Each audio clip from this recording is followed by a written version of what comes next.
Kunokuqonda okungelona iqiniso okujulile ngendlela esifundiswe ngayo ngokuphathwa kwezimali.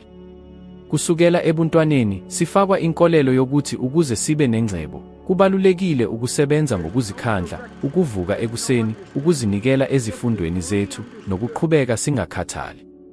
Nokho, ukube le mgomo ubuyiqiniso, kungani inani elikhulu labantu abahlakaniphile, abazinikele, nabakhuthele basala bevaleleke emjikelezweni wokuntuleka?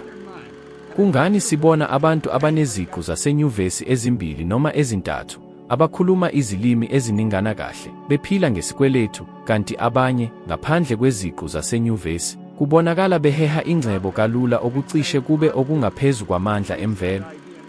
Luliphi ulwazi abanalo abanye abangenalo? Incazelo ilula, nokho iyathakazelisa. Imali ayisebenzeli labo abayijaha ngamandla, isebenzela labo abaqonda ubunjalo bayo obunamandla.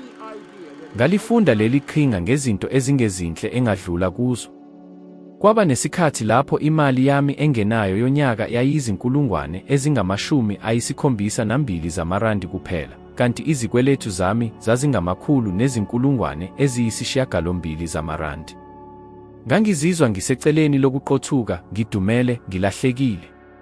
Kwaze kwaba khona umuntu owanginika incwadi, Cabanga Ucebe.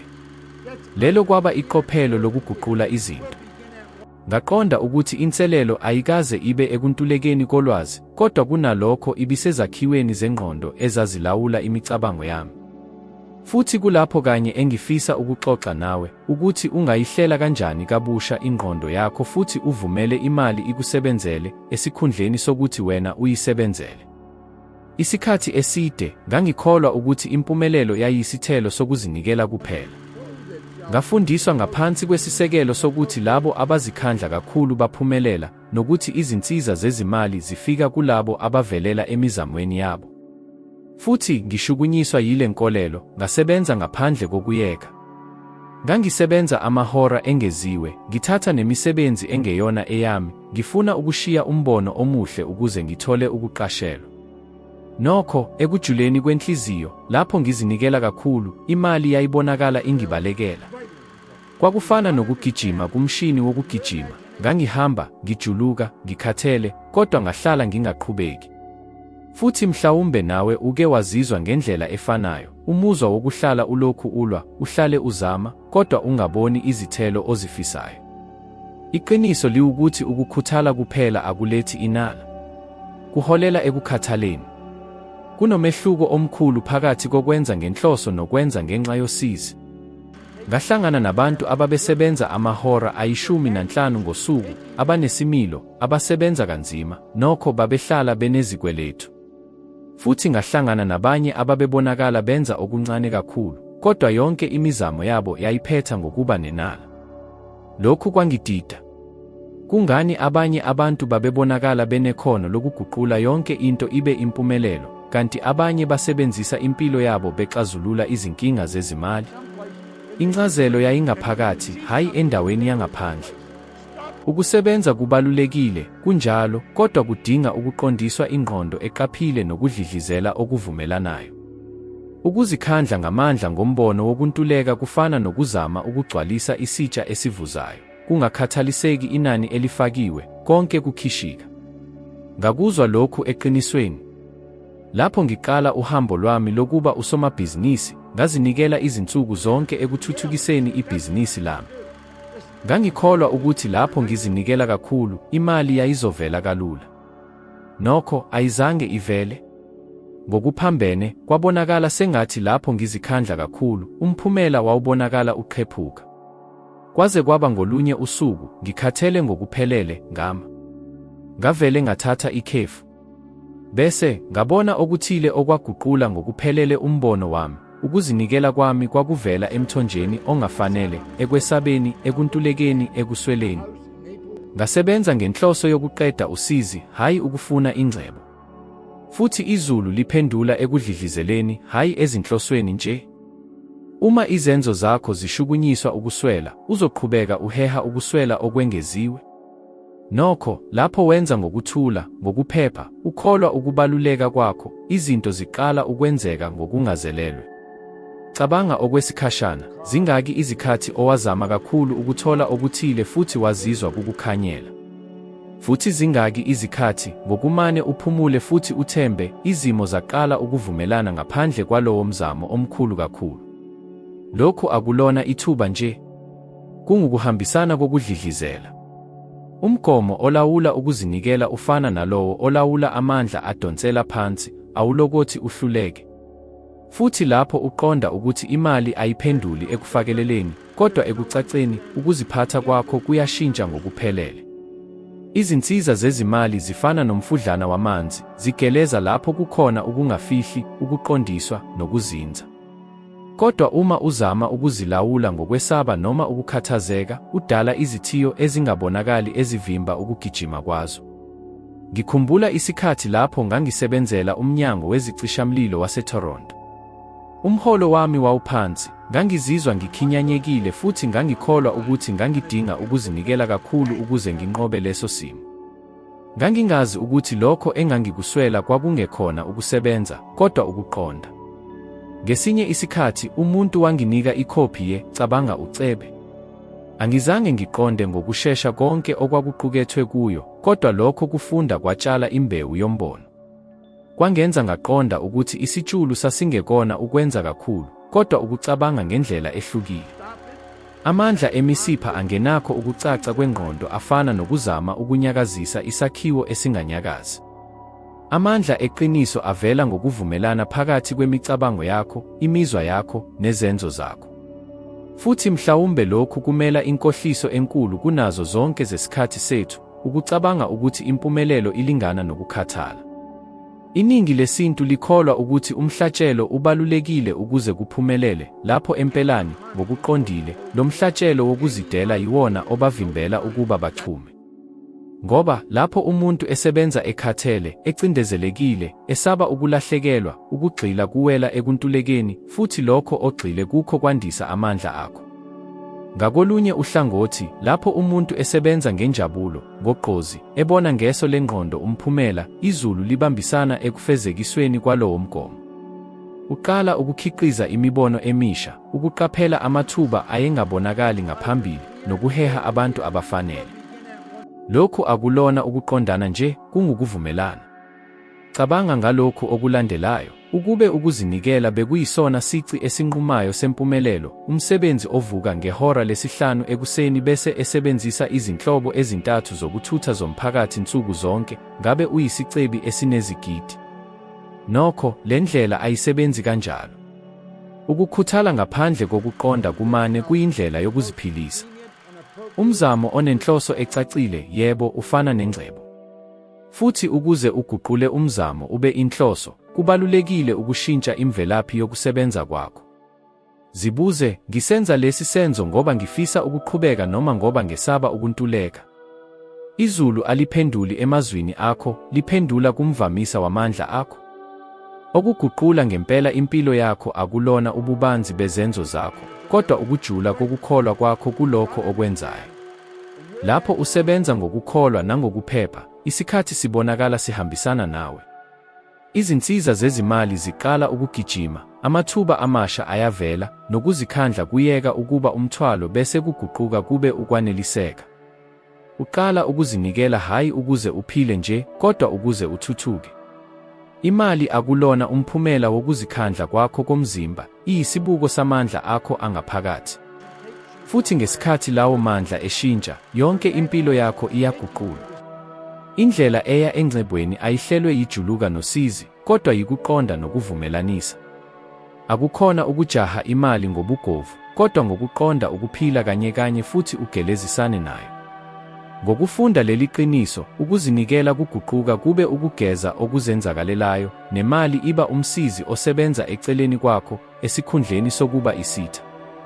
Yonke into ekubeni okukhulu kwezwe inamandla ngaphakathi. Yonke imibono, yonke imizwa, konke ukukhetha okwenzayo kukhipha umvamisa othile. Futhi imali, kungakhathaliseki ukuthi ibonakala iyinto eqondile futhi ebonakalayo kanjani, kumane kuyinye indlela yamandla. Ihamba, iyadlidlizela, iyaphendula, izishukumisela kulabo abasekuvumelaneni okudlidlizelayo nayo. Futhi lokhu kucacisa ukuthi kungani abanye abantu babonakala beheha inala kalula kakhulu, kanti abanye bezikhandla impilo yabo yonke ukuze bahlale benezibopho zabo zezimali zihlelekile.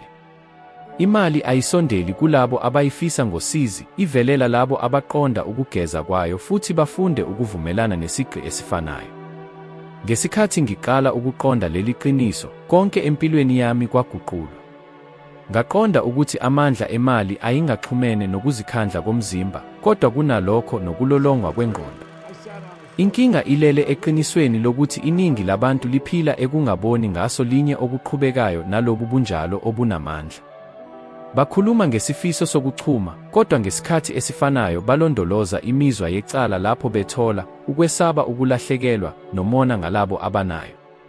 Le mizwa ikhiqiza umvamisa wokuntuleka, futhi izulu liphindaphinda ngokuqondile lesi simo, ukuntuleka. Kufana nokuzama ukufuna esinye isiteshi somsakazo ngaphandle kokulungisa isilungisi, ngeke uwubambe umculo ofanele. Imali ihehwe ukucaca, hayi ubumnyama. Ithanda ukunyakaza, hayi ukumelana. Kungenxa yalesi sizathu ukuthi lapho uzwa ukwesaba, lapho ungabaza amakhono akho, lapho ucabanga ukuthi izinsiza zezimali ziyisithiyo noma okuthile okungcolile, uvimba ukugeza. Ukugeza kwamandla emali kuyancipha, futhi uqala ukuqaphela lokhu ngezindlela ezingenakubalwa: amabhizinisi angachumi, amathuba akukhanyelayo, izindleko ezingahleliwe, ukubambezeleka, izehlakalo ezingalindelekile. Konke lokhu kubonisa isimo sangaphakathi salabo abasakholwa ekuntulekeni kwemali. Nokho, lapho ushintsha umbono wakho ngayo, yonke indawo yakho iqala ukuzilungisa kabusha. Ngivame ukuthi imali injengesibuko. Ibonakalisa imizwa yakho yangaphakathi ngokuphathelene nawe. Uma uqinisekile ngeqophelo lakho, amakhono akho, nokuthi imali ingasetshenziswa njengesisekelo sokukhula nokubambisana, iyakusondela. Nokho, uma unenkolelo yokuthi awukufanele, noma ukuthi impumelelo yabanye iyingozi, iyakudela.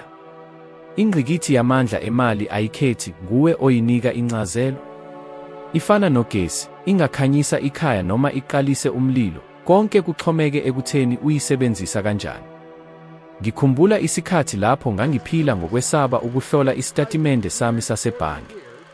Ngangisibuka isitatimende bese ngizwa ukuqina esifubeni sami, umthwalo osindayo, kube sengathi imali isitha.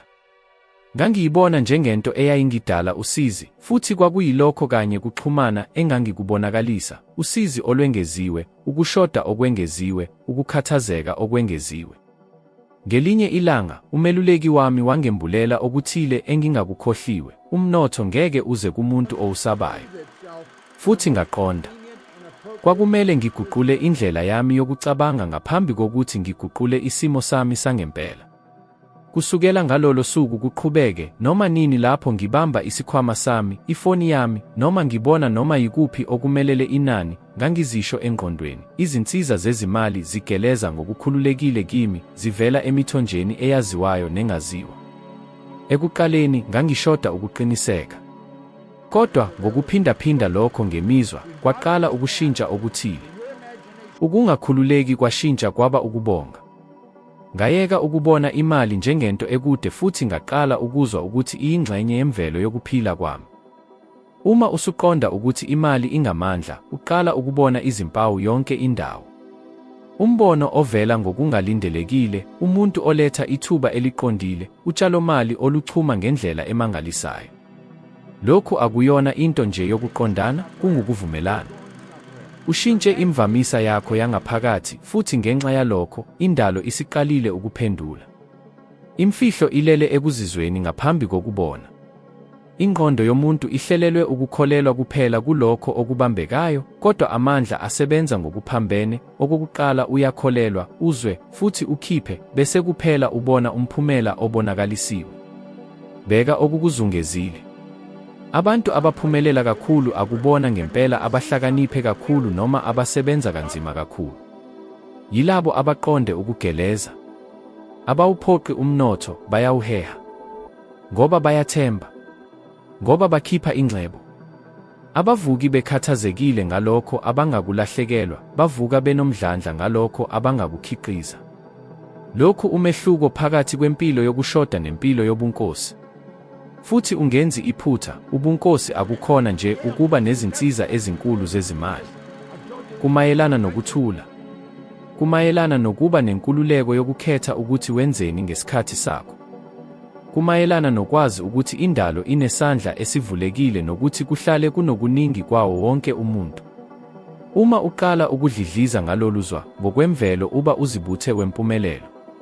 Amathuba abonakala evela ezinganekwaneni, kodwa empeleni ahlale ekhona, wena wawulungiselelwe imvamisa engafanele. Isayensi yesimanje isivele iqinisekisa lokho ifilosofi engokomoya ebikwazi njalo, konke kuyisidlidlizo. I-quantum mechanics ikhombisa ukuthi umbukeli ushintsha okubonwayo. Lokhu kusho ukuthi isenzo nje sokushintsha indlela obona ngayo izinsiza zezimali sekuqala ukuguqula ukuziphatha kwakho, izinqumo zakho, futhi ngaleyo ndlela, imiphumela yakho. Ukucabanga ngobuningi akuyona nje ithemba elingenalutho, kungukuqeqeshwa kabusha kobuchopho.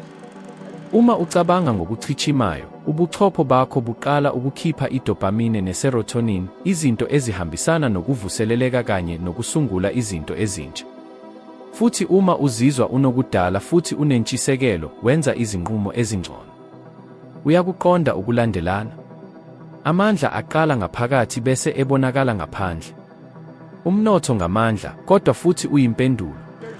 Uphendula ekuzethembeni kwakho, ekucaceni kwakho, nasekubongeni kwakho. Futhi uma okwamanje kubonakala kungafinyeleleki, mhlawumbe akungenxa yokungabikho kwangaphandle, kodwa ngenxa yokuphikiswa kwangaphakathi. Amandla emali afinyeleleka njalo, njengemvamisa yesiteshi somsakazo. Udinga nje ukulungisa isilungisi somqondo wakho futhi uhambisane nesidlidlizo sobunkosi. Futhi uma ukwenza lokho ngobuqotho, uzoqonda ukuthi izinsiza zezimali azikaze zibe inkinga. Inkinga yayisekwelweni obuvumelana ngalo.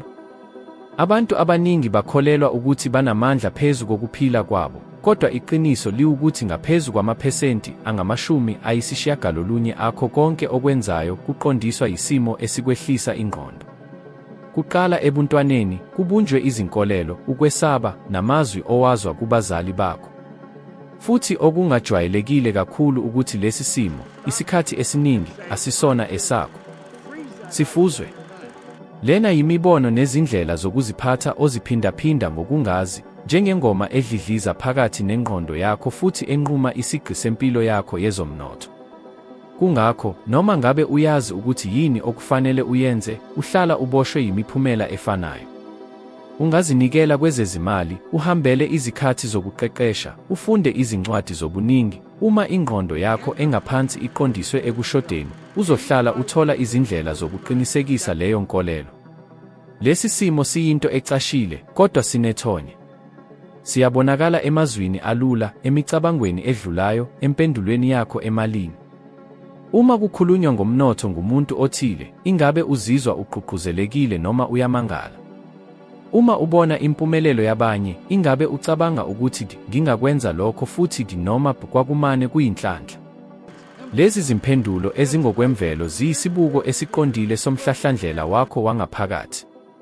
Futhi ingozi enkulu ukuthi, kuze kube iyachazwa kabusha, uzoqhubeka nokuzilimaza, ngisho noma kungahlosiwe. Ngibone abantu abanamakhono amangalisayo, imibono ehlakaniphile, nokuziphatha okuhle kwezobuchwepheshe, bephila eduze kokudilika kwezomnotho, ngoba ngaphakathi babeqinisekile ukuthi abakufanele lutho olungaphezulu. Ngikhumbula isikhathi sokuqala lapho ngakubona lokhu kimi. Ngavela esizindeni esithobekile, ngizungezwe amazwi afana nokuthi imali ayikhuli ezihlahleni, osifisela okuningi akatholi lutho, abacebile banobuhahla. Le mibono yayibonakala ingenangozi, kodwa yabeka izisekelo ezijulile. Futhi njalo lapho imali yami ingenayo ikhuphuka, kwakuvele umcimbi, izindleko ezingalindelekile, isinqumo esisheshayo, ibhizinisi elihlulekile. Kwakunjengokungathi amandla angabonakali ayengihudulela emuva ekuqaleni. Kwaze kwaba yilapho ngiqonda, kwakungesiyo indalo eyayihlela okubi ngami, kodwa ingqondo yami eyayizama ukulondoloza okwakuqajelwe yiyo. Ingqondo engaphansi ayifisi okungcono, kodwa ifisa okujwayelekile. Futhi uma okujwayelekile kuukushoda, izokugcina kukho noma ngabe kubangela ukuhlupheka. Ushintsho lwaqala lapho ngiqonda isidingo sokuqeqesha kabusha umhlaba wami wangaphakathi, hayi nje ukuguqula ukuziphatha kwangaphandle.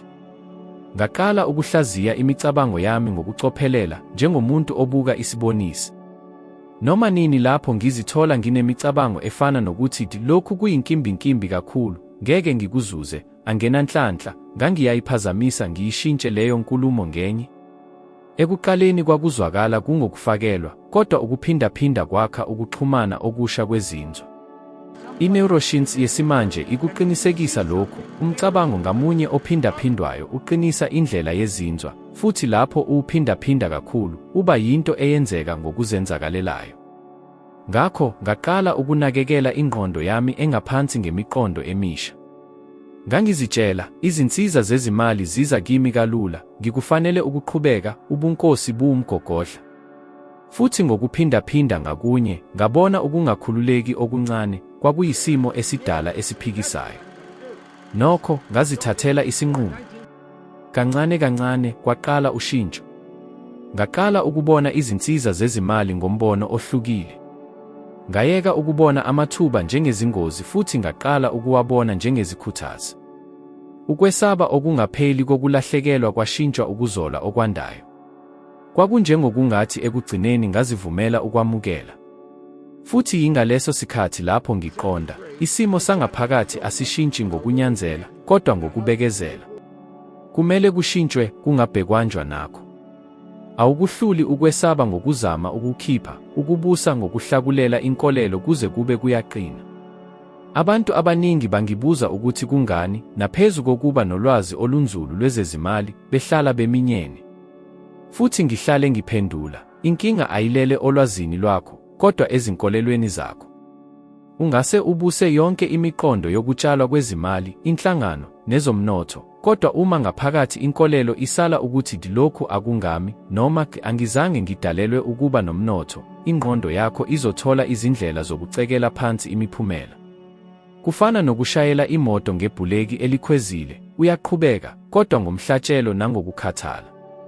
Cabanga ngalokhu, kungaki izikhathi lapho uqhamuke nomqondo omuhle, okuthile okunamandla okuguqula ukuphila kwakho, kodwa wangabaza ngenxa yokwesaba ukwehluleka.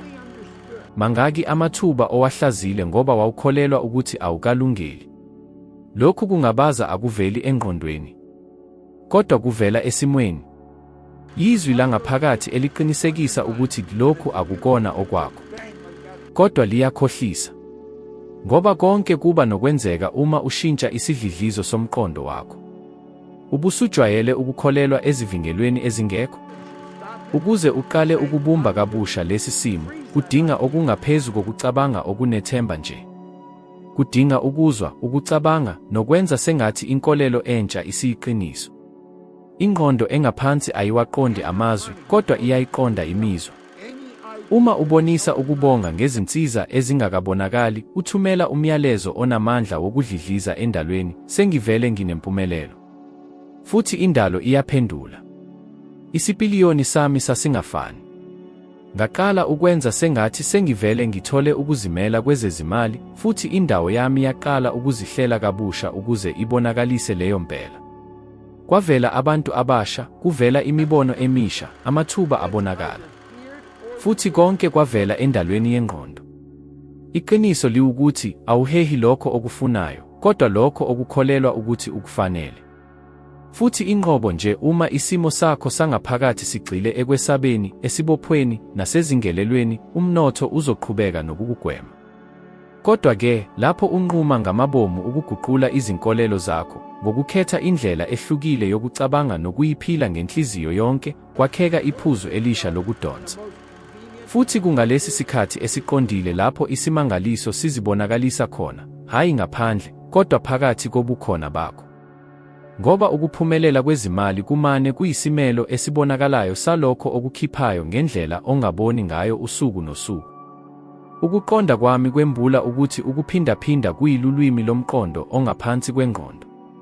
Noma yiluphi ushintsho lwangempela luhlala lungafinyeleleki ngaphandle kwalo. Ingqondo yomuntu ifana nomhlabathi ovundile, konke okuhlanyelwa lapho ngokuhamba kwesikhathi kumila izimpande. Futhi lapho ulondla kakhulu leyo mbewu ngezimvumelwano, ngemifanekiso engqondweni nangemizwa, yilapho imila khona izimpande zijule kuze kube ihlangana nobunjalo bakho. Ngaleyo ndlela ngabhala kabusha indaba yami yonke. Ekuqaleni ngangingenalutho. Umholo wami wonyaka wawungadluli ngisho $4,000 zamadola aseMelika, kanti izikweletu zami zazingamaqophelo $6,000 zamadola aseMelika. Kwakuyisimo sokudumala nosizi olwalubonakala lungenakunqotshwa. Kodwa-ke into elula, cishe enganakiwe, yashintsha konke, umkhuba wokuphindaphinda. Ngokokuqala ngahlangana nokuqoshwa komsindo kuka-Earl Nightingale futhi nganquma ukukulalela nsuku zonke. Futhi ngakwenza ekhaya, emotweni, lapho ngihamba, ngaphambi kokulala. Ngazilalela zingapheli, kwaze kwaba yilapho okuqukethwe ngamazwi kungasaba amagagasi omsindo nje, kodwa sekungenelele ngaphakathi kimi. Ekuqaleni ingqondo yami esebenzisa umqondo yamelana. Yathatha ngokuthi kwakungenamsebenzi, ukuthi ukulalela imisho efanayo ngokuqhubekayo kwakungeke kuguqule izimo zami. Noma kunjalo, kancane kancane, ngaqala ukubona ushintsho oluncane, olucishe lungabonakali, luhluma ngaphakathi kimi. Kwakungathi lezi zimvumelwano zazihlanza ilensi ebumnyama eyayingenze ngahluleka isikhathi eside ukubona ikhono lami langempela. Ingqondo engaphansi kwengqondo ayihlukanisi phakathi kokungokoqobo nokuphupha, imane isabela kulokho okuqiniswa ngemizwa. Futhi yingakho abantu abaningi kakhulu behlala benamathele esimisweni esifanayo, baphindaphinda usuku nosuku, izindaba zokwesaba, izimemezelo zokuntula, izindaba zokwehluleka. Usuku ngalunye baqinisa inkolelo yokuthi ingcebo kunzima ukuyithola, ukuthi abafanele ukuphumelela, nokuthi impumelelo igcinelwe abanye. Ngokunganakile, baqeqesha kabusha amandla abo engqondo ukuba azikhohlise ngemikhawulo. Umkhuba wokuphindaphinda uhlala ukhona. Umbuzo oyisisekelo uthi, yini obukade uyiphinda? Ngokuqala ngamabomu ukusebenzisa lesi simiso, yonke into yempilo yami yaguquka. Ngabhala umusho olula ekhadini elincane, ngineliseke kakhulu futhi ngiyabonga okwamanje ngokuthola $25,000 zamadola aseMelika ngonyaka. Ngesikhathi esiqondile ngiwubhala, ngangingenakholo kuwo. Ngangicekelwe phansi ngokwezimali, nginesikweletu, ngingenathemba. Noma kunjalo, umeluleki wami wayenokholo, futhi ngakhetha ukuzincika okholweni lwakhe kwaze kwazibonakalisa olwami. Ngalehlola lelo khadi nsuku zonke, ekuseni nasekuhwalaleni. Futhi angizange ngilihlolisise nje kuphela, ngaliphila. Ngavala amehlo ami futhi ngazibona ngicwiliswe kulobo bukhona. Ngazizwa ukuthula kokukhokha zonke izibopho zezimali, ukukhululeka kokubuka ingcebo ikhula, ukwaneliseka kokukwazi ukusiza abanye abantu. Ngasiprojecta lesi simo engqondweni ngenkuthalo kangangokuthi ingqondo yami engaphansi yaqala ukuthatha lo mqondo njengeqiniso. Futhi kwaba kusukela lapho ushintsho lwaqala khona.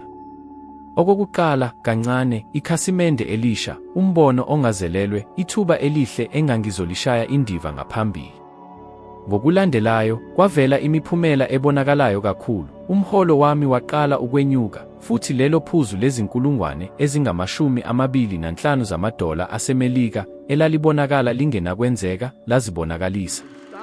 Okulandelayo, kwafinyelelwa umkhawulo $100,000 zamadola aseMelika, kwase kuba umkhawulo $1,000 zamadola aseMelika.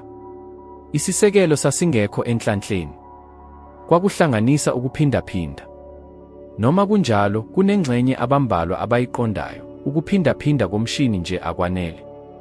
Kubalulekile ukuba kube khona umuzwa. Umzwelo yilo mandla anika umqondo ukuphila. Yilokho okuncenga ingqondo engaphansi ukuthi into ethile iyiqiniso. Lapho uzwa injabulo, ukwazisa, isasasa lapho usho okuthile, imvamisa yokudlidliza kwale mizwa ingena ekujuleni okukhulu kokwazi. Ngale ndlela, izinkolelo ezintsha ziyazimila. Futhi lapho lezi zinkolelo zikhula, impilo yakho ishintsha ukukhombisa lokho okungaphakathi kuwe. Amandla okuphindaphinda alele ekuguquleni okungenakwenzeka kube okungenakugwenywa. Lapho ufunda ngomsindo, ngokubuka, futhi umemezele imiqondo efanayo emkhubeni wakho wansuku zonke, ubuchopho bakho buqala inqubo yokwakha kabusha izixhumanisi zemizwa. I-neuroscience iqinisekisa leli qiniso, amangqamuzana emizwa asebenza ngokuhambisana akha izixhumanisi. Okusho ukuthi, ngesikhathi ngasinye lapho uphinda inkolelo entsha, uqinisa indlela entsha yomzwa, kuyilapho eyayikhona, ehlobene nokuntuleka, ibuthaka kancane kancane. Futhi kufinyelelwa iphuzu lapho umqondo omusha uba ingxenye ebalulekile. Kulesi sikhathi lapho ushintsho luqala ukusebenza kahle, lapho indlela yokucabanga yokuphumelela iyeka ukuba umzamo futhi iguqulwe ibe ukucushwa kwakho kwangaphakathi. Ngiyabonga ukuqinisekisa ukuthi ukuphindaphinda kuyindlela esheshayo phakathi kwezifiso nokufezekiswa kwazo. Ngoba lokho okuphindaphindayo kuba yilokho okukholwayo, futhi lokho okukholwayo kunquma lokho okudonsayo. Iningi labantu lilinda ukuba lizizwe liphephile ngaphambi kokwenza okuthile, noma kunjalo, ukuphepha kuvela ekuphindaphindeni. Awulindi ukuba usesimweni esigcwele ukuze ushintshe, wenza ushintsho bese, ngemva kwalokho, uzithola usesimweni esigcwele. Okwamanje, lapho kukhulunywa ngalesi sihloko, abanye abantu basibheka njengesilula kakhulu. Futhi empeleni silula. Kodwa-ke, ukuba lula akufani nokuba lula ukukwenza. Kungukuzinikela kwansuku zonke. Kusho ukubuka umfanekiso wakho nsuku zonke nokuqinisekisa ubuntu obubumbayo, noma ngabe izithelo azikabonakali. Kumayelana nokugcina ukholo kulokho okungabonakali emehlweni kuze kube kuzibonakalisa. Ukuphindaphinda kuguqula ukungabaza kube yiqiniso. Kuguqula ngifisa kube lingingo. Futhi lapho ingqondo yakho engaphansi yamukela iqiniso elisha, yonke indalo iqala ukuhambisana nalo. Ngibone lesi simo senzeka izikhathi ezingamakhulu, kokubili kokuhlangenwe nakho kwami nako kwezinkulungwane zabantu emhlabeni jikelele. Konke kuqala ngesinqumo esisodwa esilula, ukuphinda usuku ngalunye, kuze kube umqondo osanda kutholakala uthatha indawo yowandulelayo. Ngoba lokho okuphindayo kwakha lokho okuhlangabezana nakho. Futhi lapho ufunda ukuphindaphinda imvamisa efanele yokudlidliza, ukuphila akunakho okunye ngaphandle kokuphendula ngendlela efanayo. Indalo ayiwuthandi umkhala. Lesi singesinye sezisekelo esisebenza kahle kakhulu, futhi ngesikhathi esifanayo, esinganakiwe kakhulu esimweni sokuphumelela. Iningi lesintu lifisa ukubiza okusha, kodwa liyenqaba ukushiya okudala. Lifisa ukuba izinsiza zezimali zihambe, kodwa lihlala libhajwe ukwesaba ukulahlekelwa yimali encane eliyiphethe. Liyalangazelela amathuba, kodwa liqhubeka nokugcwalisa isikhala ngalokho okungasabalulekile. Futhi kungalesi sikhathi esiqondile lapho yonke inqubo imisa khona. Ngoba indalo ayikwazi ukugcwalisa lokho osekugcwele. Ukuze kungene okuthile okusha, kubalulekile ukwenza indawo. Isikhathi eside, lokhu kuqonda kwakungafani nami. Ngangiqoqa izinto, izibopho, abantu, izinkolelo. Ngagcina izingubo engingazisebenzisi, ngagcina izinto ezazingasenamsebenzi, ngagcina ubudlelwano babantu obungasangikhuthazi. Ngazikholisa ukuthi ngangenza ngokucophelela, ukuthi kwakuyindlela yokuzivikela. Noma kunjalo, empeleni ngangisesaba. Ngisesaba ukusula izikhala futhi ngingabi nalutho lokuzigcwalisa. Futhi kungukwesaba okugcina iningi labantu ebuhlalwini obufanayo impilo yabo yonke. Baphinda isifiso soguquko, kodwa banamathele ngokuqinile kulokho okubagcina benganyakazi. Ngikhumbula isigameko esisodwa engasihlangabezana naso esikhathini esidlule. Ngangibuya engqungqutheleni eToronto, ngikhuthazekile, ngizimisele ukufeza zonke izimfundiso ezitholiwe. Ngangena endlini yami, ngabona ukuthi ifenisha yasekhishini lami yayingekho. Ngempela, ngabuza ukuthi kwenzekeni, futhi impendulo yathi, uhlala uphinda isidingo sokwakha indawo entsha, ngakho-ke sanquma ukukusiza ufeze lowo mqondo. Ngamoyizela, kodwa ngaleso sikhathi, kwaqala ukuqondakala okukhulu kimi, lapho ulahla lokho okungasenamsebenzi, indalo igcwalisa kalula umkhala ngento engcono. Futhi yilokho okwenzeka ngempela. Ngemuva kwesikhathi esifushane, ngathuthela endaweni yokuhlala enkudlwana, enhle kakhulu, ehambisana kakhulu nendlela engangizihlelele yona. Isimiso esifanayo sisebenza emalini. Uma ufuna ihambe ngokukhululeka, kubalulekile ukwenza indawo kuyo, hayi ngomqondo obonakalayo nje kuphela, kodwa nangokomzwelo nangokwengqondo. Hlanza indlela yakho yokucabanga. Susa izitatimende ezifana nokuthi ngeke ngikwazi lokho kungaphezu kwamandla ami, noma kumele ngibambelele kulokho enginakho. Izinkolelo ezinjalo zidala izithiyo zamandla. Imali ingamandla, futhi amandla ahamba kuphela lapho kunomdlandla. Lapho ubambelela, uqoqa, noma unamathela kuyo, umisa ukuhamba. Kufana nokuzama ukuphefumula ngenkathi ubambe umoya, ngokushesha noma kamuva, uzophelelwa umoya. Cabanga ukuthi lokhu kuzibonakalisa kanjani emkhubeni wakho wansuku zonke. Zingaki izinto ozigcinayo ngenxa nje yokwesaba ukuthi ungase uzidinge esikhathini esizayo? Zingaki izimo ozibekezelelayo ngenxa yokwesaba ukuba ngaphandle kwazo? Lokhu kwesaba ukuntuleka yikho okuvimbela ukufika kokusha. Ukuyeka akukona ukulahlekelwa, kungukulungisa umhlabathi. Ngibone abantu beqala kabusha izimo zabo zezimali ngemva kokuhlela nje amakhaya abo, benikela ngezinto ezingasetshenziswa, futhi behlanza izindawo ezindala. Kungase kubonakale kuyisenzo esingokomfanekiso, kodwa akunjalo. Umhlaba osizungezile umane uyisibuko esibonisa lokhu okungaphakathi kithina.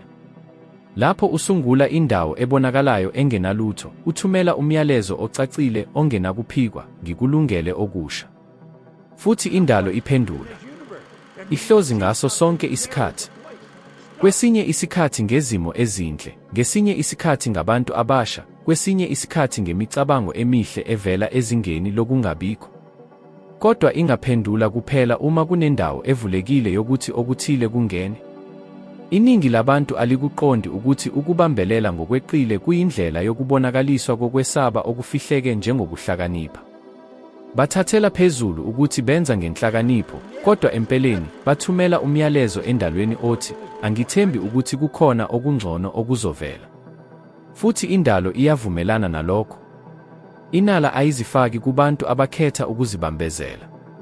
Ukudedela lokho okungasekusebenzi kungadala ukungakhululeki. Isikhashana kuba nomuzwa wokungazinzi. Nokho, kulokho kungabikho lapho kuvela khona okusha. Ngokulahla lokho okungasekukhonzi, kuvuleka insimu yamathuba. Futhi ukuphila kugcwalisa leyo ndawo ngezinto ezihambisana namandla akho amasha. Lesi singesinye sezimiso ezinamandla engake ngazisebenzisa. Ngaso sonke isikhathi lapho ngidedela okuthile okungahambisani nendlela yami, kungaba ibhizinisi, isivumelwano, umkhuba, noma ngisho umbono, kuhlale kuvela okungcono. Lokhu akwenzekanga kanye kuphela. Kodwa kuyo yonke imicimbi. Ngiyakhumbula isinqumo sokushiya umsebenzi wami oqinile, okhokha kahle. Ngesikhathi ngihamba, ngangingekho lutho engangilunamathele ngaphandle kwalokhu. Ukwesaba okungaziwayo, okungenalutho, nokungacacile kwangizungeza. Kodwa izwi langaphakathi langihlebezela, umgomo wakho awukona nje ukusinda, kodwa ukuvela nokukhula. Ngesikhathi ngithatha isinqumo sokuhamba, kwakungekho hlelo olucacile, kuphela isiqiniseko esikhulu. Futhi kwakuyileso siqiniseko esavula indlela yokuthi konke okwalandela kwenzeke. Ngemva kwezinyanga ezimbalwa nje, ngase ngiqale ibhizinisi lami lokuqala, futhi ingcebo yaqala ukugeleza ngezindlela engangingasoze ngazicabanga ngesikhathi ngibambelele esikhathini esidlule. Lena yimfihlo iningi labantu eliyishalazelayo. Ukuze izinsiza zezimali zikusebenzele, kubalulekile ukuzinika inkululeko. Khuthaza ukujikeleza kwemali. Nikeza okuthile, zithuthukise ngokutshala kuwena, khuthaza ukushintshana kwamandla. Amanani anganyakazi ayabola, njengamanzi anganyakazi. Ingcebo ayiveli ekunqwabeleni, kodwa ivela ekuhambeni nasekusebenzeni. Futhi lokhu kuhamba kudinga ukuzethemba. Lapho uthemba, uyadedela.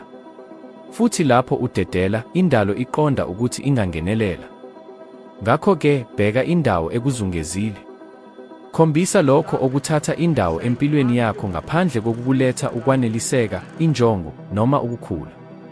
Kungaba umbono, umsebenzi, ubuhlobo, noma iphethini lansuku zonke. Konke okungakhombisi ushintsho lwakho kudinga ukususwa. Akukhona nje ukulahla, kodwa ukudala isikhala esingenalutho. Ngokususa okukhawulelwe, uvula indlela yokuthi okukhulu kuqhamuke. Ngokukhulula okudala, okusha kufinyelela kuwe. Ukuchuma akukhona umvuzo owutholayo, kodwa ukugeleza okukuvumelayo ukuba kwenzeke. Futhi isinyathelo sokuqala salesi simvume silula, kodwa sinamandla, ukudedeleka.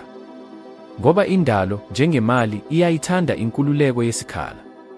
Ihlale igcwalisa isikhala ngento ehambisana namandla esibindi sakho. Futhi lapho udala isikhala esiningi, iba ngaphezulu ingcebo engangena. Kukhona umzuzu kuyo yonke indlela yenguquko lapho okuthile kuvulwa khona ngaphakathi kuwe. Yilowo mzuzu obucayi, ongekho lula ukuwubona, lapho ekugcineni uqonda ukuthi akukho ukubuyela emuva. Yisikhathi sokuguquka esikhulu. Ngangikuzwa lokhu ngendlela ejulile kangangokuthi ngisho nanamuhla ngisakhumbula umzuzu oqondile lapho ukubona kwami kwanwetshwa kwaba iqiniso elisha. Futhi ngifisa ukuthi nawe uqonde, kulesi sikhathi samanje, ukuthi mhlawumbe lokhu okuqukethwe okuzwayo nokubonwayo kuyisikhathi sakho sokuguquka esikhulu. Ngoba uma usufike lapha, kungenxa yokuthi ingxenye yengqikithi yakho isivele ikhethe ushintsho. Ngesikhathi ngiqala ukusebenzisa lezi zimiso engabelana ngazo namuhla, impilo yami yayihlukile. Ngangibhajwe esimweni sezibopho zemali, izikweletu, nokungazethembi. Ngangisebenza kanzima, kodwa umphumela wawungelutho olwanelisayo.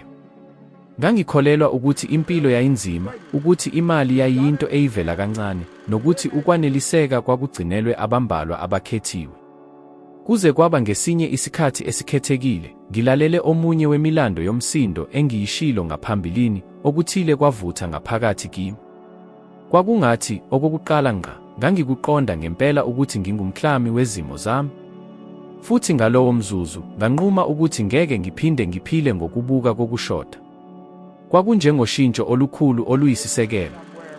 Indalo ayizange iguquke, mina ngaguquka. Futhi njengoba ngiguquka, umhlaba waqala ukubonisa lesi simo sami esisha. Ngenxa yalesi sizathu, ngaphambi kokuba siqhubeke, ngikumema ukuba uthathe isinqumo esiqinile. Uma kuze kube manje, noma yimaphi amazwi ami ekuthintile, uma ingxenye yokuqonda kwakho iqalile ukwanda, ngifuna uqinise lolu shintsho.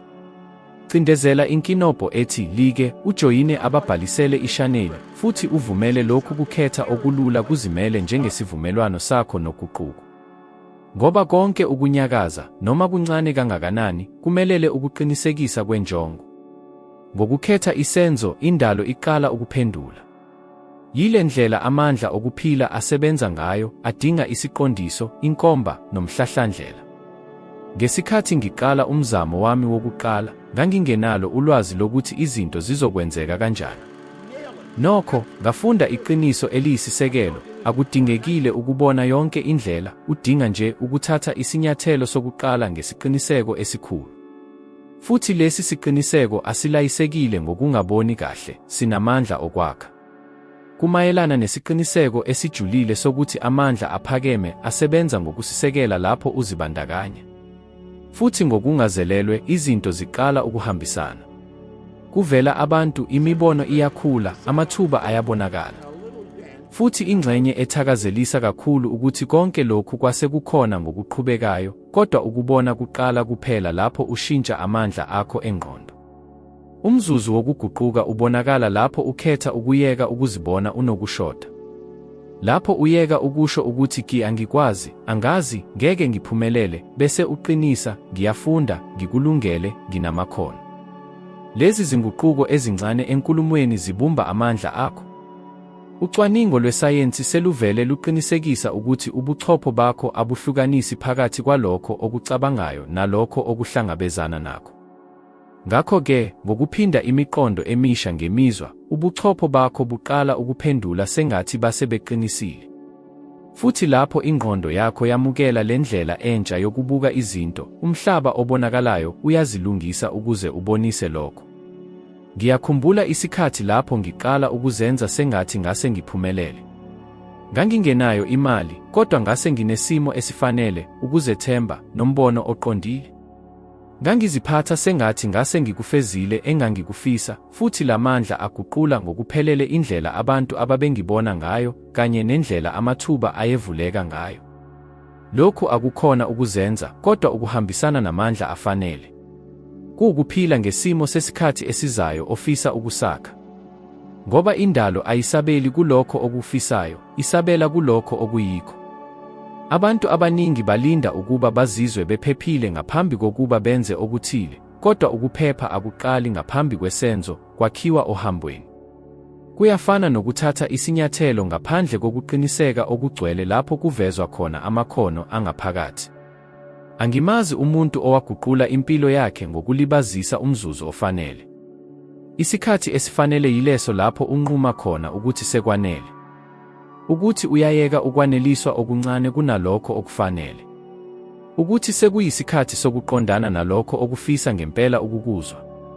Kusukela umzuzu unquma ngamabomu ukushintsha amandla akho, sonke isimo siqala ukunyakaza.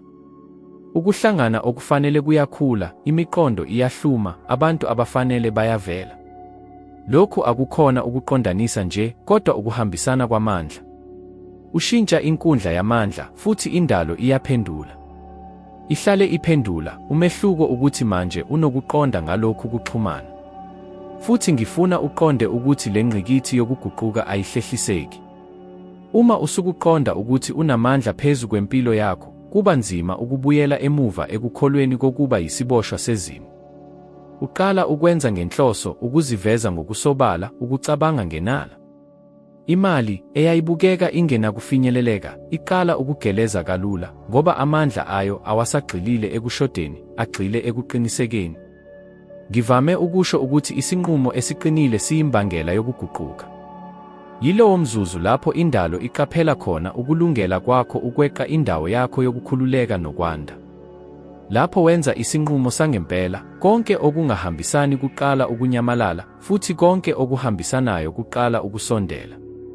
Lokhu kwakuyinto engiyibonele mina ngokwami. Ngenquma futhi indalo yaphendula.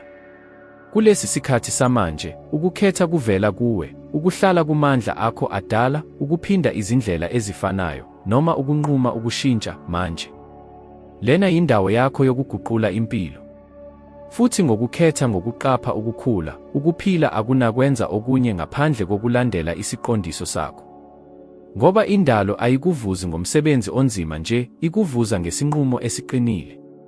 Futhi isinqumo sakho sokuqhubeka nokubuka, ukuvulekela ikusasa, ukuzibophezela nokufeza lolu hambo, kuyisibonakaliso esicacile sokuthi ukulungele ukubona izinsiza nokuphila ekugcineni kusebenzela wena.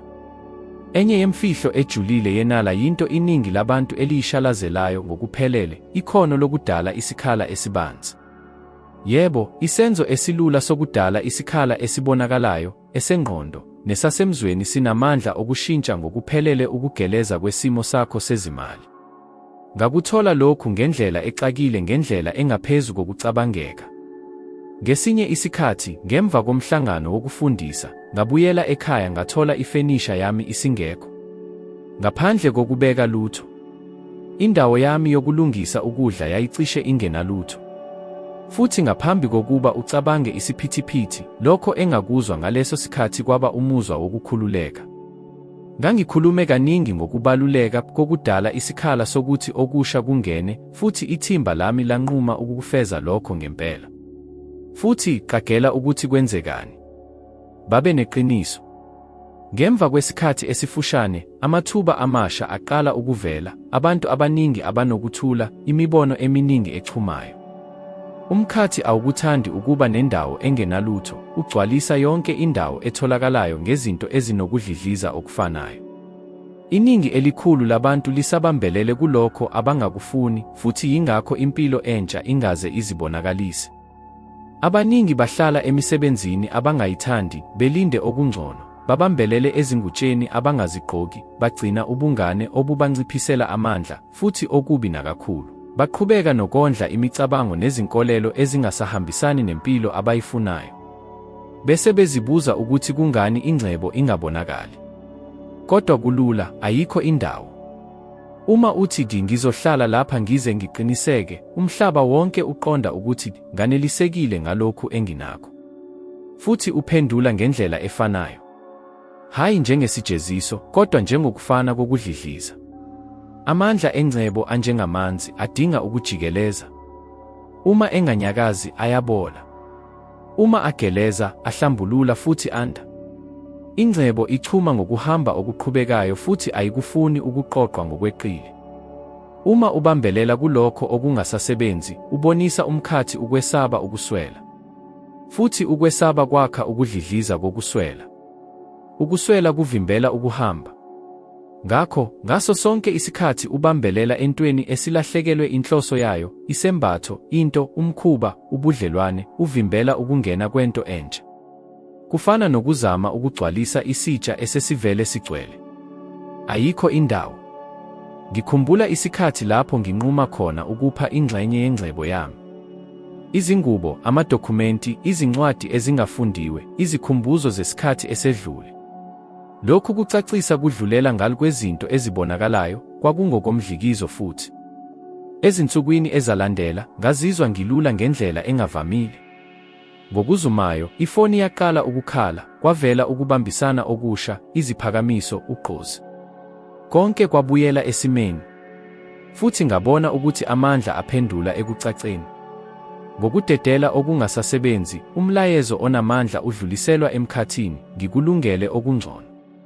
Okuthakazelisa kakhulu ukuthi lesi simiso sisekelwa isayensi yemvelo.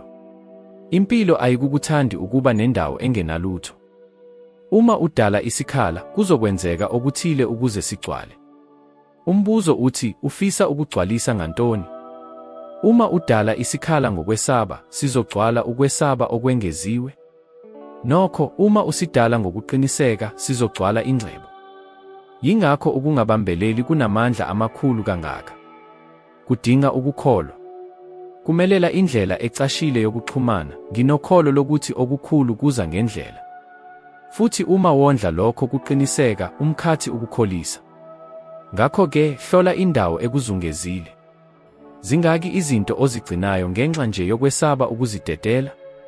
Zingaki izimo ozibekezelelayo, zingaki izingxoxo oziphindaphindayo, zingaki imibono oyihlakulelayo engasahambisani nomuntu ofisa ukuba nguye? Ukuzidedela kusebenza njengesixhumanisi kulokho okuzayo. Akusikho ukuswela kodwa ukulungiselela. Awulahli lokho onakho, uvumelana nalokho okungokwakho ngokufanele. Kungumsebenzi wokwethemba. Qala kancane. Dala isikhala esingenalutho ekhabetheni lakho lezingubo. Lahla lokho ongakusebenzisanga isikhathi esingaphezu konyaka owodwa. Nikela ngento engasiza omunye umuntu. Phawula isimo ngokubona kwakho okwakufanele siphele, bese ukhetha ukuzidedela kuso. Uzozwa ukukhululeka, ukuzizwa ulula.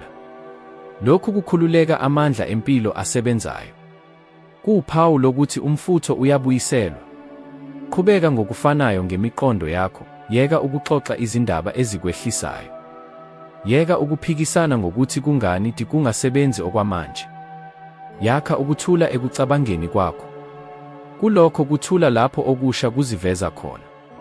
Inhlanhla ihlaba umxhwele izindawo ezithulile, ezicacile nezihlelekile. Iyabonga ukucaca futhi iyabunqaba ubudedengu. Indawo yokuhlala egcwele kakhulu, ingqondo egcwele izinkathazo, umoya obambelele esikhathini esedlule, zonke lezi zinto zakha isithiyo esingabonakali. Nokho, uma uhlaza, uma unquma ukulungela, uma wethemba ngokwanele ukuyeka, ukujikeleza kuyaphila kabusha. Uqala ukubona ukuthi ingcebo ayiveli ukuzokuhlenga, ivela ngoba usuphenduke umuntu okwazi ukuyamukela ngaphandle kokwesaba. Futhi mhlawumbe ngalomzuzu othile, uzwa leso sifiso sokuqala.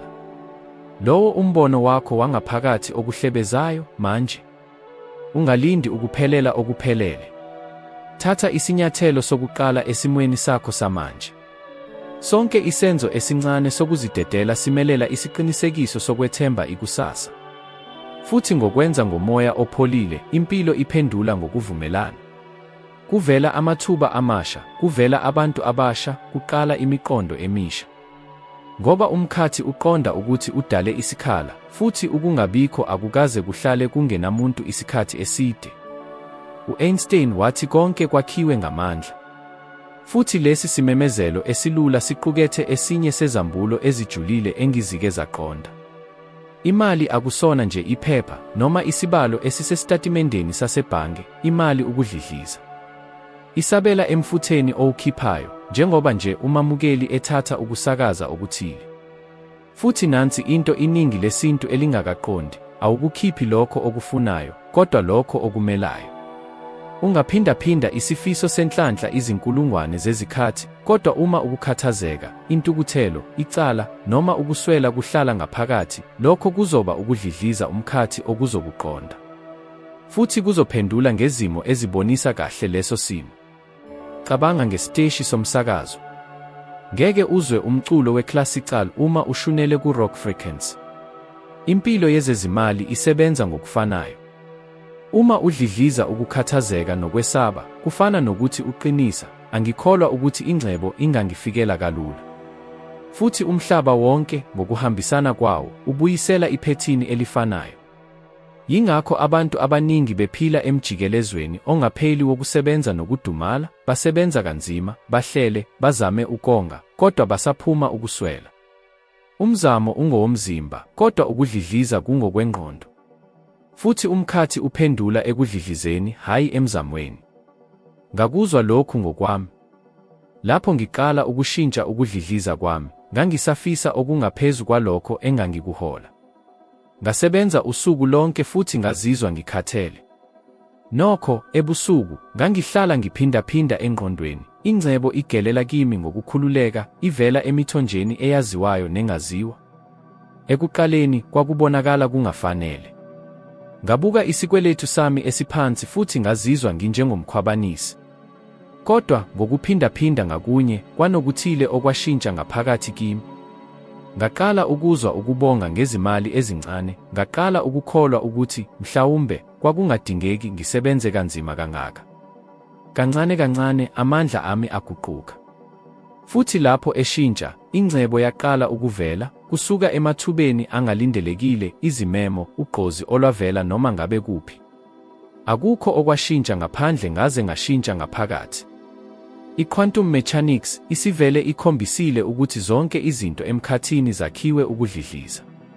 Iyunithi ezincane zisabela entandweni nasekuhlolisiseni. Lokhu kusho ukuthi isimo sakho somzwelo akusikho nje okwakho, empeleni, ngamandla okukhiqiza. Ngokuzwa ingcebo, ukhipha umbono wokudlidliza oheha konke okudlidlizayo ngaleso simo esifanayo. Yingakho ukwazisa kusebenza kahle kangaka. Kuqinisa lokho osekukuhle futhi kuvula indlela yokuba nokuhle kakhulu. Uma ubonisa ukubonga, noma ngaphandle kwezizathu ezibambekayo, uxhumana nomhlaba wonke, ngibeka ukholo lwami. Futhi ukholo lumelela izinga eliphezulu kakhulu lamandla angacatshangwa. Cabangela izibonelo zomlando eziphawulekayo. UThomas Edison, ngaphambi kokwakha ibholobhu likagesi, wahluleka izinkulungwane zezikhathi. Nokho, wadlidliza ngokuqiniseka, hayi ngokuhluleka. Isivivinyo ngasinye sasakha ithuba elisha. Akabubonanga iphutha, kodwa isifundo. Futhi kwakuyilesi sidlidliza sokukholwa okungenakuphikwa esasimqondisa ekuhambisaneni nokuqanjwa okwakuzoguqula umhlaba. Nansi umehluko phakathi kwalabo abawina nabawehluleka ohambweni lwabo, ukungaqhubeki. Manje, cabangela ingcebo njengomlingani wokudansa. Ayinikezi ekugxilisweni, kodwa uma uzama ukuyilawula, iyasuka. Uma uhamba nayo emdansweni, ugeleza, uvikelekile, ngokuthula, ilandela umhlahlandlela wakho. Yingakho abantu abathile bebonakala benenhlanhla abasilwi nomfutho, bahambisana nawo. Ungabona lapho umuntu esekudlidlizeni okunjalo, bangabantu abakhipha ukuthula, ukuqiniseka, namandla okuheha. Abayijahi ingcebo iyabathola. Futhi nanku umbuzo obalulekile, ukushintsha ukudlidliza kwakho, akwanele ukucabanga ngokuhlukile, kubalulekile ukuzizwa ngokuhlukile. Kubalulekile ukuzizwa ucebile ngaphambi kokuba ingcebo izibonakalise. Vala amehlo akho bese ubona ngeso lengqondo, kungaba njani ukuphila ngengcebo? Yimuphi umuzwa lokho okukwenza ube nawo? Ukukhululeka, ukuzimela, ukuzola. Bambelela kulowo muzwa. Zizwe sengathi sekuvele kungokoqobo. Yilokhu okuguqula inkundla yakho yokudlidliza. Umzwelo uwamandla ashukumisayo okuziveza. Ngaphandle kwawo, ukucabanga kumane kungumqondo. Kodwa ngomzwelo, iguquka ibe amandla aphilayo, abambekayo, akwazi ukuheha lokho okufunayo. Ucwaningo lwesayensi luqinisekisa, inhliziyo yomuntu ikhipha inkundla ye-electromagnetic ephindwe kaze izinkulungwane ezinhlanu ngamandla kuneyobuchopho. Futhi le nkundla isabela emibonweni yethu. Ngakho, uma uzwa ukwesaba ukulahlekelwa, uqondisa amandla anamandla okuswela emkhathini. Uma uzwa ukwazisa nokuqiniseka, ukhipha uphawu lokukhula. Impilo iphendula kulokhu. Akusona umlingo, yisayensi yezinto zemvelo. Futhi mhlawumbe, ngalomzuzu, uqala ukuqonda, ingcebo ayikaze ibe isithiyo. Inkinga ilele ekudlidlizeni obe ukudlidliza bukhona. Ingcebo ayinamkhawulo, amandla empilo awanamkhawulo. Okukuvimbelayo umbono wakho. Shintsha umbono wakho, futhi isimo esikuzungezile sizoguquka ngokufanayo. Futhi lapho lokho kwenzeka, uzoqaphela okuthile okukhangayo. Imali yayingahloselwe ukubusa, kodwa ukukhonza. Kumane kuyisibuko sokudlidliza kwakho. Ngokuvumelana namandla obungcebo, ukuba nemali kuyaphela ukuba ukukhathazeka bese kuba umphumela wemvelo walokho osungukho. Ngakho, esikhundleni sokuzama ukufuna imali eningi, phakamisa ukuzwakala kwakho. Hlambulula ukuthula, ukubonga, nokuphepha. Zizwe ucebile ngaphambi kokubona imiphumela. Umkhathi awuhlukanisi phakathi kokungokoqobo nalokho okuzwayo. Uphendula kuphela imvamisa oyikhiphayo. Futhi lapho leyo mvamisa ingeyobungcebo, akukho ukumelana, akukho ukulwa, akukho mzamo. Kukhona ukugeleza. Kukhona ukuhambisana. Kukhona okuningi. Futhi kulapho-ke impela lapho imali iqala khona ukukusebenzela. Ukwesaba. Le mandla anobuqili abamba abantu abaningi futhi, ngasikhathi sinye, angaba uphawu olukhulu lokuthi usuzoqhubekela phambili. Abantu abaningi babona ukwesaba njengesithiyo, into okufanele igwenywe ngazo zonke izindleko. Kodwa ngafunda ukuthi kuyinkomba yokunwetshiswa. Njalo lapho ukuzwa, kungenxa yokuthi ubhekene nento engashintsha ngokuphelele impilo yakho. Futhi kulapho impela iningi labantu elihlehla khona. Babuyela kulokho okwaziwayo, kulokho okuphephile, futhi bakubize ngokuthi ukuqapha. Kodwa, empeleni, ingqondo ezama ukukugcina ohlelweni oludala, olukhetha induduzo engabikezeli kunokungaqiniseki okuguquguqukayo. Lapho nginquma ukushiya isikhundla sami emnyangweni wezomlilo, ngangingenazo iziqiniseko. Akukho hlelo oluhle, akukho sithembiso sempumelelo. Kwakumane nje kuwumzwelo ojulile wokuthi kukhona okukhulu okungilindile. Kodwa nokho, ukwesaba kwangigwinya. Kwakunjengokungathi izwi langaphakathi laliqhubeka liphindaphinda, uyahlanya. Ubani oshiye iholo elizinzile ngenxa yento engaqinisekile? Lelo zwi kwakuyisibuko sohlelo lwami oludala, olwaluzama ukungivikela kokungaziwa. Kodwa iqiniso lithi, ukube ngalilalela lelo zwi, ngabe ngichithe impilo yami yonke ngicisha imililo, yangaphandle neyangaphakathi, futhi ngangingakaze ngithole amandla okwenza imali ingisebenzele. Ukwesaba akusona isitha. Kungumthunywa. Kuveza ngqo lapho okudingeka khona ukuya. Lapho ukuzwa, kusho ukuthi uthinta imingcele yendawo yakho yokunethezeka, iphuzu lapho wena omdala ephela khona futhi kuqala khona wena omusha. Abantu abaningi bakholelwa ukuthi kufanele balinde ukuba bazizwe belungele ngaphambi kokwenza. Kodwa ukulungela akuzi ngaphambi kokwenza, kuza ngemuva. Ngokwenza uthola ukuthi ukwesaba kwakungenamandla ngendlela okwakubonakala ngayo. Kwabonakala kukhulu kuphela ngoba wakondla ngemicabango nangezinto ocabanga ukuthi zinjalo. Isibindi akusona ukungabi nakwesaba, isinqumo sokuqhubeka naphezu kwako. Ukwesaba kufana nesithunzi, kubukeka kukhulu kakhulu lapho ume uqinile, kodwa kuyancipha lapho uhamba.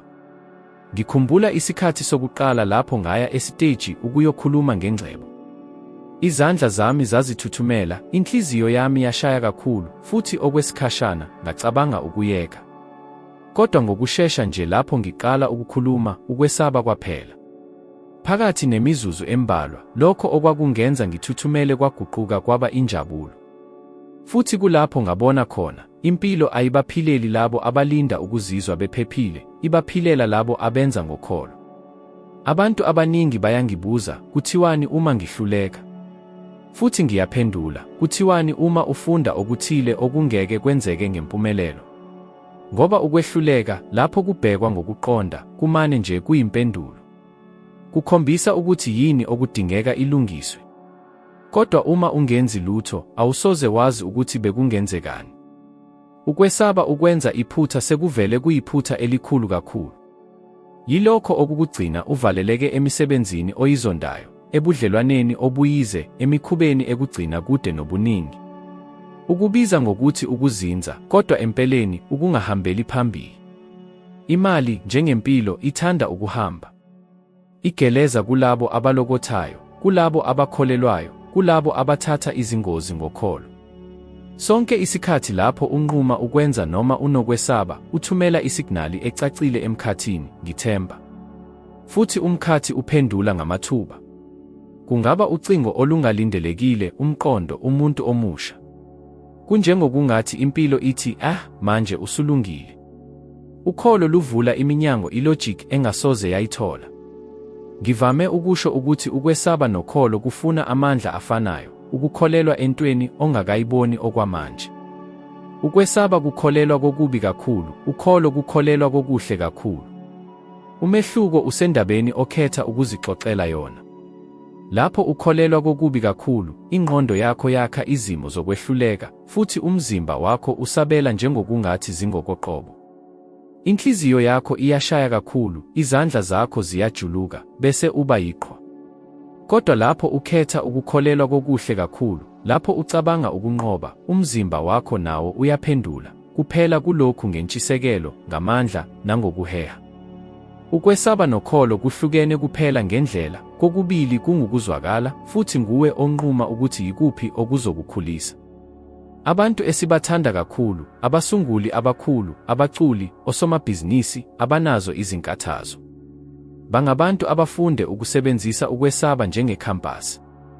USteve Jobs wazwa ukwesaba lapho exoshwa enkampanini yakhe, kodwa wakusebenzisa ukudala okukhulu nakakhulu. UWalt Disney wahluleka izikhathi ezingenakubalwa ngaphambi kokudala umbuso owashintsha ezokuzijabulisa. Ukwesaba kwakukhona, kodwa kungaphethe. Bakuzwa, bakubheka emehlweni futhi bathi, woza nami. Ukwesaba kumane nje kuyisikhumbuzo sokuthi uyaphila. Ukuthi kusekhona ukukhula okungenzeka, ukuthi awukafinyeleli umkhawulo wakho okwamanje. Lapho ukuqonda lokhu, ukwesaba kuguquka kube uphethiloli. Kuyaphela ukuba ibhuleki bese kuba amandla aqhubekisayo. Ngawo wonke isinyathelo osithathayo, umkhathi uphendula ngendlela entsha. Futhi uyabona ukuthi akukho okufanele ukwesabe, ngoba impilo ayithathi lutho ngaphandle kokunikeza okukhulu esikhundleni salokho. Ngakho, ngokuzayo lapho uzwa ukwesaba, ungabaleki. Thatha umoya ojulile bese ubuza, yini le ukwesaba okuzama ukungifundisa yona? Mhlawumbe kukhombisa isinyathelo esilandelayo ekunwetshisweni kwakho. Mhlawumbe kumane nje kukuhlolela, kukucela ukuthi wethembe. Futhi lapho uthatha leso sinyathelo, noma ngabe uyathuthumela, uzobona lokho engakuthola eminyakeni eminingi edlule. Ukwesaba akupheli ngaphambi kokwenza, kuyanyamalala ngaphakathi kokwenza. Futhi kulapho umkhathi, cishe njengesibuko, uqala ukukusebenzela khona. Ngoba impilo ayikuvuza ngokulawula, ikuvuza ngokwethemba. Iminyaka eminingi, ngangibona abantu befuna amafomula omlingo wokushintsha izimpilo zabo, belindele ukuthi kukhona okungaphandle okungenzeka, ngenhlanhla, ngethuba. Noma omunye umuntu ozobashintshela konke. Kodwa iqiniso lithi ukuguqulwa njalo kuqala ngaphakathi, futhi kudinga isinqumo esiqinile, esisekelwe ekukholweni nasekuzijwayezeni. Yingakho, ngesikhathi esithile empilweni yami, ngaqala ukwenza okuthile okwakubonakala kulula kakhulu ukusebenza, kodwa okwashintsha ngokuphelele isimo sami sezimali, inselele encane yokholo lwangempela yansuku zonke. Ngiyezwa ngibhala ekhadini amagama athi, ngijabule kakhulu futhi ngibonga manje ukuthi imali igeleza ngokukhululekile kimi ivela emithonjeni eyaziwayo nengaziwa. Futhi ngangikufunda lokhu nsuku zonke, ekuseni nasebusuku. Ekuqaleni kwakumane nje kuwumushwana. Kodwa ngokuhamba kwesikhathi kwaqala ukuthola amandla. Ngakufunda futhi ngacabanga ukuthi kuzoba njani ukuphila leyo nkinga. Ngazizwa ngikhululekile ekungabeni nezikweletu, ukuphepha kokukwazi ukukhetha noma yini engiyifunayo, injabulo yokusiza abantu abangizungezile. Ngangingaphindaphindi nje isiqinisekiso, ngangiqeqesha ubuchopho bami ukuba bukholwe eqinisweni elisha. Futhi lapho ingqondo yakho engaphansi kwengqondo yamukela umqondo, umkhathi uqala ukuhamba ukuze ubonakale. Kulapho abaningi beyeka khona, ngoba abaqondi ukuthi inselele ayisiwona ingaphandle, ingaphakathi. Ukulwa akusona nezimo, kumelana nohlelo oludala oluzama ukukholisa ukuthi akukho okuzoshintsha. Lokhu kuzivivinya okulula, okuphindaphindwa ngomuzwa nangokungapheli, kuqala ukudala uguquko olungabonakali kodwa olunamandla. Uqala ukuqaphela izinguquko ezincane, umqondo omusha ovelayo, ukuxhumana okungalindelekile, ithuba elalibukeka lingenakwenzeka. Amandla aqala ukugeleza endleleni yakho, futhi impilo iqala ukuphendula ekuzwakala okusha okukhiphayo. Akungenxa yokuthi kukhona okumlingo okwenzekile, kodwa ngoba ekugcineni uqale ukwenza ngokuhambisana nombono wakho. Phakathi nale nqubo, kujwayelekile ukuthi ukungabaza kuzame ukungena. Ingqondo yakho izothi, lokhu akunangqondo. Amazwi ambalwa ekhadini angashintsha kanjani impilo yami? Kodwa khumbula, okudala iqiniso lakho akusona okubonayo, yilokho okukholelwayo. Ukungabaza kusibuko sephethini elidala elizama ukubuyisa ukulawula. Kungukumelana okuvela njalo lapho usondela ezingeni elisha lokuqonda. Yingakho ukholo olusebenzayo lunamandla kangaka, ngoba lukuphoqa ukuthi uqhubeke ngisho nangaphandle kobufakazi obubonakalayo, futhi kulapho impela uguquko luqala ukwenzeka. Kwesinye sezinkulumo zami, indoda yasho kimi ukuthi yanquma ukusebenzisa lesi sivivinyo esifanayo. Yayingenamqasho, ihlupheka ngezindleko, futhi yayiphelelwe ithemba. Kodwa noma kunjalo, yabhala isiqinisekiso esifanayo yaqala ukusifunda nsuku zonke. Ezinsukwini zokuqala ezimbalwa, yazizwa sengathi iqamba amanga, kodwa yaqhubeka. Ngosuku lwe-15, yathola ucingo olungalindelekile oluvela enkampanini ukuze iyonxusa umsebenzi. Ngosuku lwe-11, yayiqashiwe futhi iholo layo lalingaphezu kwanoma yimuphi umsebenzi wangaphambili. Yathi, Bob, ngacishe ngayeka maphakathi nendlela, kodwa kwakulapho impela lapho ngangikungabaza kakhulu khona lapho izinto zaqala ukwenzeka. Futhi kuhlala kunjalo. Umkhathi uhlola ukubambelela kwakho, ngoba ukukholelwa ngaphandle kokwenza kumane nje kuyinhloso, futhi inhloso ngaphandle kokungapheli ayikhiphi lutho. Ngihlangabezane naleli qiniso izikhathi ezingenakubalwa. Lapho ngibhala okokuqala ikhadi lami lesiqinisekiso, nganginobudlova. Konke okwakungizungezile kwakubonisa ukungenzeki. Kodwa nganquma ukwethemba. Ngawo wonke ukufunda kwansuku zonke, kukhona okwangishintsha ngaphakathi. Ekugcineni indawo yami yangaphandle yaqala ukubonisa isimo sami esisha sangaphakathi. Angidinganga ukufaka noma yini ngenkani, noma ukulwa, ukugeleza kwangihola. Izinsiza zezimali zaqala ukungisebenzela ngoba ngashintsha ukuqonda kwami imali.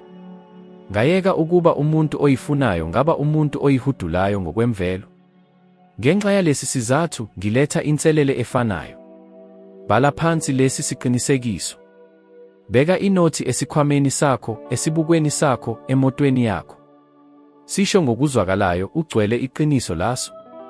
Zijwayeze lokhu izinsuku ezingama-21. Lesi yisikhathi esincane sokusungula uhlelo olusha lwengqondo. Njengoba wenza lokho, qaphela izinguquko ezenzekayo kuwe, emoyeni wakho, emandleni akho, nasemicabangweni yakho. Uzoqala ukuqaphela izinto ezihambelana kahle, abantu abafanele bavela, namathuba avuleka kalula. Lokhu akuyona into eyenzeka ngengozi. kungukuhleleka kahle kwezinto. Ekugcineni usukhipha amandla efuza izifiso zakho. Kodwa okusemqoka ukugcina lowo muzwa unomphela. Ungafundi ngenxa yesibopho. Funda ngenkuthalo nangesiqiniseko kube sengathi uzilungiselela impilo entsha. Futhi ngaso sonke isikhathi lapho ungabaza, faka ukubonga esikhundleni salokho. Zitshele, akudingeki ngiqonde ukuthi kwenzeka kanjani, kodwa kudingeka ngikholelwe ukuthi sekwenzeka vele. Ukholo akukona ukubona ukuze ukholwe, kodwa ukuzizwa kuqala. Lokhu kusebenzisa okulula kwehlukanisa abaphuphayo nalabo abakwenza kube yiqiniso. Abaningi balindela ubufakazi ukuze bakholwe, abaphumelelayo bakholwa kuze kube yilapho sekuvela. Ngokuzinikela, ufundisa indalo yonke ukuthi ibone ukuzimisela kwakho. Futhi indalo yonke ihlale iphendula ekucaceni nasekuqhubekeni. Ngokushesha nje, uzoqaphela iqiniso engalifunda eminyakeni eminingi edlule, akuyona imihlaba eguqukayo, kodwa wena. Uma uguquka, konke okuzungezile kuguquka nawe. Leli khadi elincane lingase libukeke lingenalutho manje, kodwa linamandla okubhala kabusha ikusasa lakho lezezimali uma lifundwa ngokholo, ngomzwelo, nangokuqhubeka. Ngaso sonke isikhathi ufunda, utshala imbewu enhlabathini evundile yengqondo yakho. Futhi njengasendalo, imbewu ihluma ngokuthula ngaphambi kokuba ihlume. Ngakho-ke, thembela kulokhu okwenzayo. Qhubeka unisele. Qhubeka ukholo. Ngoba umzuzwana wokungabaza okukhulu yiwona kanye umzuzwana lapho indalo yonke izokumangaza khona. Ukubonga kungamandla aphansi kakhulu endalo yonke, kodwa anamandla amakhulu kakhulu okuguqula ubuhlobo bakho nemali, impilo, nempumelelo. Ngemuva kokuqonda amandla akho, ngabona ukuthi akusona nje isenzo sokuhlonipha noma esilungile ngokuziphatha, kungamandla akhona angabonakali, amandla aphilayo akwazi ukuvula iminyango okungeke kwenzeke ngomzamo wodwa. Uma uzizwa ubonga ngempela, umzimba wakho, ingqondo yakho, namandla akho kuhambelana kahle. Yikho lokhu kuhambelana okwenza amathuba avele, izinsiza zande, nabantu abafanele baheheke kuwe. Isayensi ikufakazela lokhu. Ucwaningo olwenziwe emanyuvesi afana nase-Harvard nase-Berkeley lukhombisa ukuthi labo abenza ukubonga nsuku zonke banamazinga aphezulu edopamine, serotonin, no-oxytocin, izinto ezingamaphoyisa emzimbeni ezixhunyaniswa nenjabulo, ubuciko, nokucaca kwengqondo. Ngamanye amazwi, ukubonga ngempela kuguqula amakhemikhali omzimba. Okumangalisayo ukuthi njengoba umzimba wakho ushintsha, namandla akho ayashintsha. Uqala ukukhipha amandla alula, anesibindi, navulekile. Futhi imali, njengayo yonke inala, ihehwa yilawa mandla. Ngikhumbula isikhathi lapho, ngisho nangemva kokuthola ukuzinza okuthile kwezomnotho, ngangizwa ukuthi kukhona okungikhohlile. Ngasebenza kanzima, ngathola izimpumelelo, kodwa ngaqaphela umthwalo oqhubekayo, ukwesaba okufihlekile. Kwaze kwaba ngolunye usuku ekuseni, ngosuku olujwayelekile, ngahlala phansi nenkomishi yekhofi ngabe sengiqala ukubhala phansi yonke into enginayo. Isenzo esilula sokubhala phansi, amandla ami okuphila, abangane bami, ikhaya lami, inhloso yami, saqala ukuguqula isimo sami sengqondo. Okwake kwaba yinto ejwayelekile kwaguquka kwaba isibusiso. Umoya engiphefumula ngawo, isiphuzo engisiphuzayo, ilanga elidlula efasiteleni, konke kwabonakala kukuhle ngendlela emangalisayo. Ezinsukwini ezimbalwa, ngabona uguquko olukhulu emandleni ami. Imihlangano yebhizinisi yaqhubeka kahle, kwavela imiqondo emisha, futhi ngisho nemali yokuphila yavela ngezindlela ezingalindelekile. Kwakunjalo-ke indalo yonke imemeza, manje usukulungele ukwamukela okwengeziwe. Ukubonga kuyisikhuthazi esinamandla kakhulu sokuphila kahle, njengoba sigxilisa ingqondo enaleni esikhundleni sokushoda. Iningi labantu lichitha izinsuku zabo likhala ngalokho abangenakho, futhi, ngokungazi, litshela indalo yonke, ukuphila kwami kungokuswela.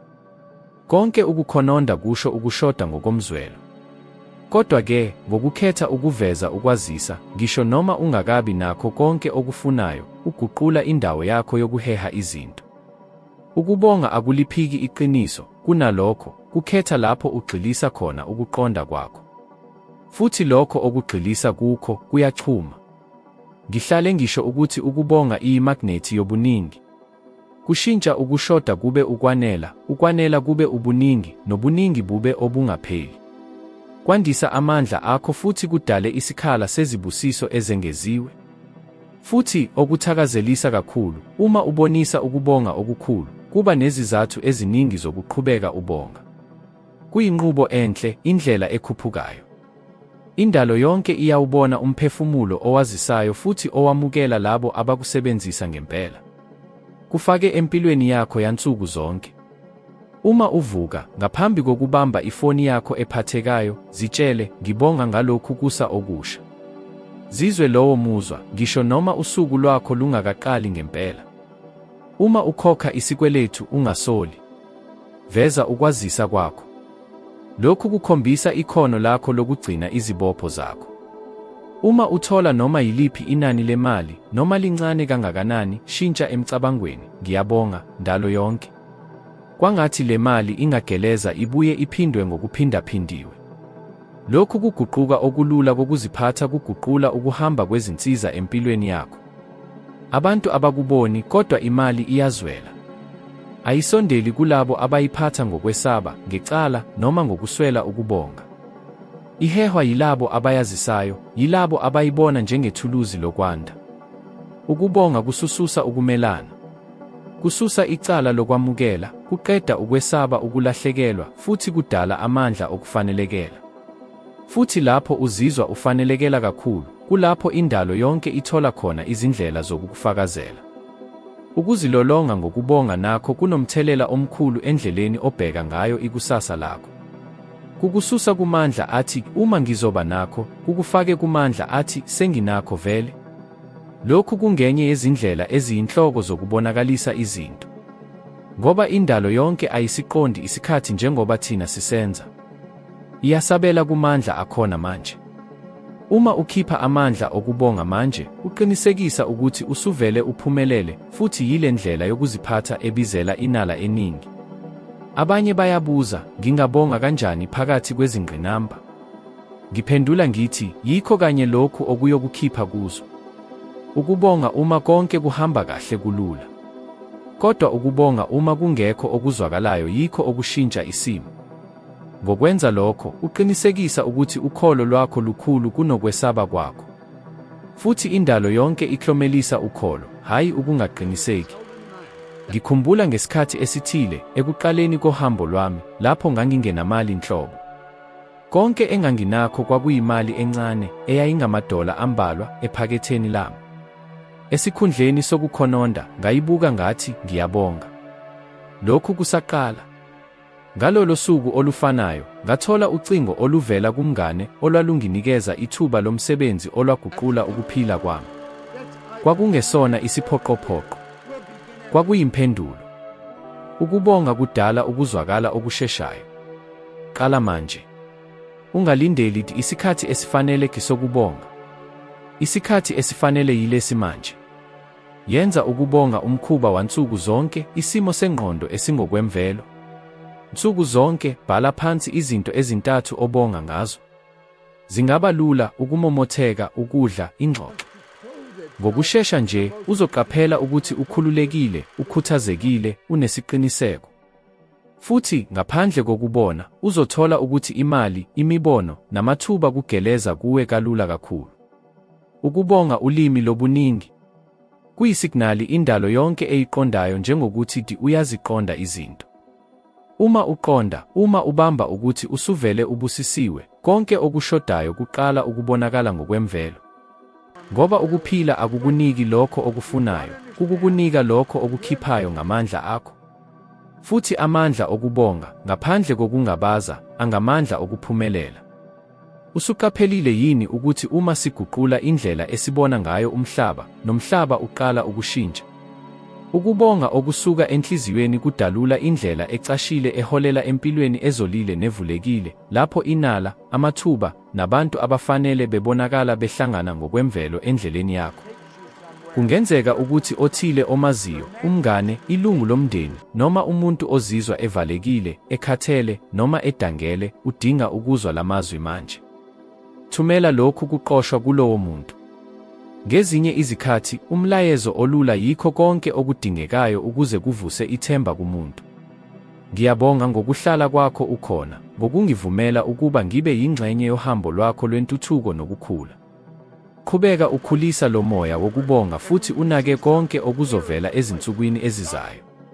Futhi ngizobe ngilindele wena ekukhiqizweni okulandelayo njengoba uguquko lwakho lusaqala.